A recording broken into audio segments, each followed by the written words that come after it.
વળતર બાબતમાં ખૂબ જ ઝડપથી અમારા તરફથી કાર્યવાહી પૂર્ણ કરી અને જેમ બને તેમ વહેલામાં વહેલી તકે ખેડૂતોને આ સહાયનો લાભ મળે એવો અમારા તરફથી પ્રયત્ન કરવામાં આવશે. સરકારને જે ધારાધોરણો નક્કી થઈને આવશે એ મુજબ આ સહાય અમારા તરફથી ઝડપથી ચૂકવવામાં આવશે. તાજેતરમાં જે ઓક્ટોબર મહિનાના અંતમાં કમોસમી વરસાદ પડવાના કારણે વડોદરા જિલ્લાની અંદર મુખ્યત્વે ખરીફ ઋતુના ડાંગર, સોયાબીન અને કપાસ પાકોની અંદર નુકસાન જોવા મળ્યું હતું.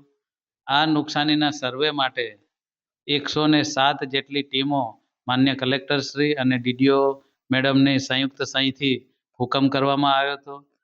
વડોદરા જિલ્લાના 8 તાલુકાની અંદર તમામ ગામોની અંદર આ પાક નુકસાનીની સર્વેની કામગીરી પૂરજોશની અંદર હાથ ધરવામાં આવી હતી અને એ સર્વે પૂર્ણ કર્યા બાદ વડોદરા જિલ્લાનો અંદાજિત 97,000 હેક્ટરની અંદર આ નુકસાનગ્રસ્ત વિસ્તારનો રિપોર્ટ સરકારશ્રીમાં અમારા તરફથી સુપ્રત કરવામાં આવ્યો છે. 671 ગામોની અંદર આ નુકસાની જોવા મળી છે.